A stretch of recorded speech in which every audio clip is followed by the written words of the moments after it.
Right, firstly I just want to say welcome to Luton. If you haven't heard of Luton, it's basically a BTEC Bradford. If you haven't heard of Bradford, it's basically a BTEC Birmingham. And if you haven't heard of Birmingham, it's basically a BTEC London.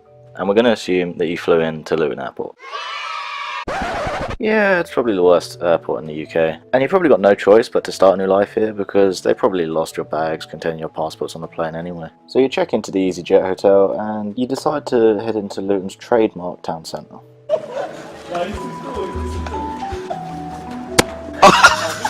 There's a lot to see in the town centre, including a bell tower, some glass, and some water that shoots out the ground. Well, I mean, it's a bit better than a bell tower. I mean, it's got a clock. But eventually that clock in the town centre is going to get a bit boring, so you're probably going to want to head out of the town centre. So here's a map of Luton. The area that we just talked about is here. That's Hightown. That's the town centre. Next we're going to be talking about this area, Farley. Now in Farley there is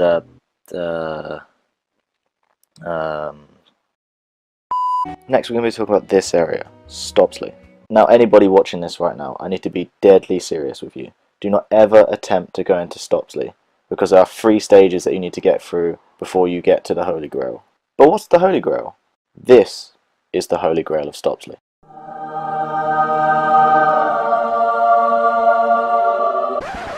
Stage 1 of getting to playfootball.net.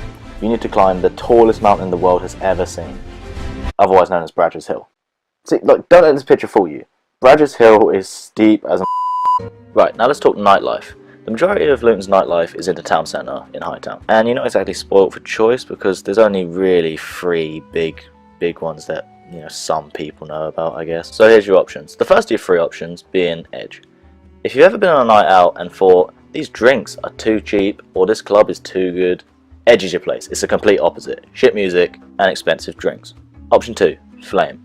I've been to Flame once and I didn't really enjoy it that much. It was just like a general nightclub. But then you look at the online reviews and they're smashing it, so fair play. If you want a night out, that's probably a place to go. Option 3, Yates. I've been once, it was okay, so we're going to have to leave it up to the online reviews again.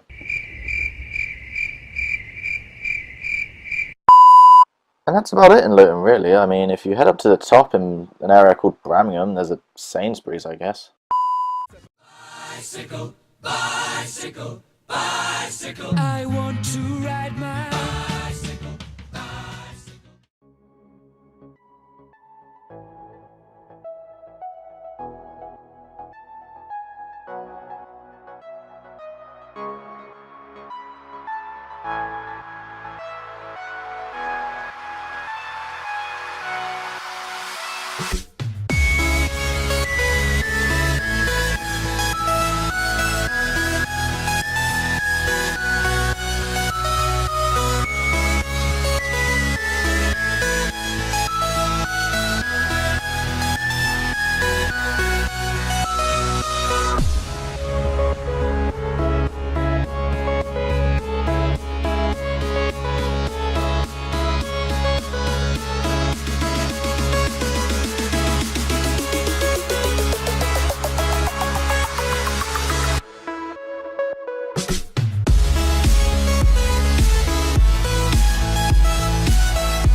Luton.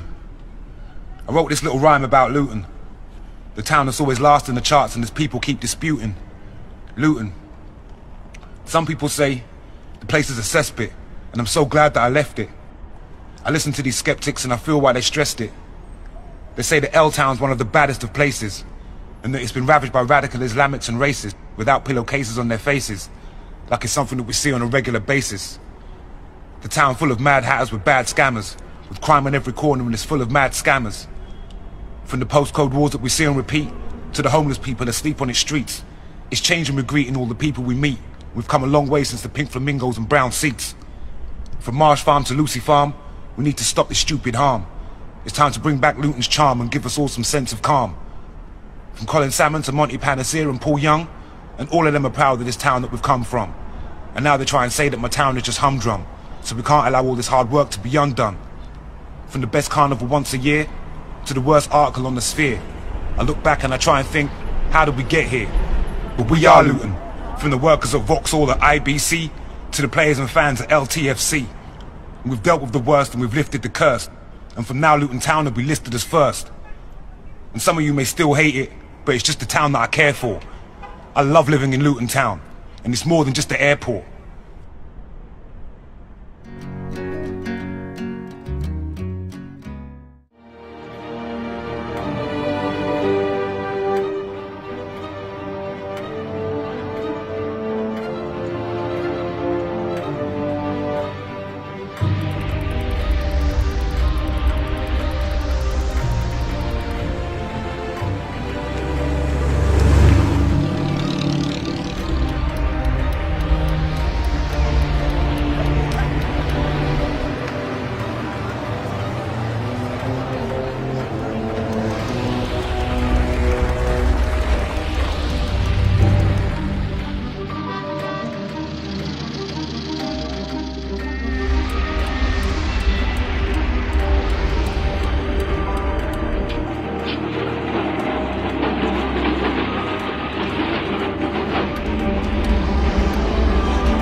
Bedfordshire Student Village in Luton is made up of 3 sites. Fitzroy, where I live, Wenlock, which is just behind Fitzroy, and Lee Halls, which is next to the train station. Everything is 5 minutes away from you. You got your library, you got the university. It's right next to the town. The train station's only 5 or 10 minutes away, and that's got trains to London and everywhere. So yeah, location is absolutely perfect. I've been here for like 2 years, including summer stay as well. It's good, I love it in here. The staff are really cool, they're really friendly. They made my life so easy when I moved over. The staff are open-minded, they're nice, they're willing to help you. It's not just on professional level, it's like more like friendly level, you know? I was really apprehensive if I'd make friends or meet people, but with the events that the village organise, it's really easy to find new people and meet new people. They've held barbecues. They did a trip to Thorpe Park towards the beginning of the year, which gets people involved, where they can like start meeting people and stuff. We make a lot of use of the games room downstairs. It's got like the table football and ping pong. We play that a lot, and you get to meet people down there. The best things about living here would be the fact that there's a good sense of security. Also, I would say that it's a great value for money. The pricing here is really reasonable. For everything included, it's not worth getting a house anywhere else. You've got everything here you could possibly need, and it's so worth it. It couldn't be any easier living here. Absolutely everything included, and you're on campus.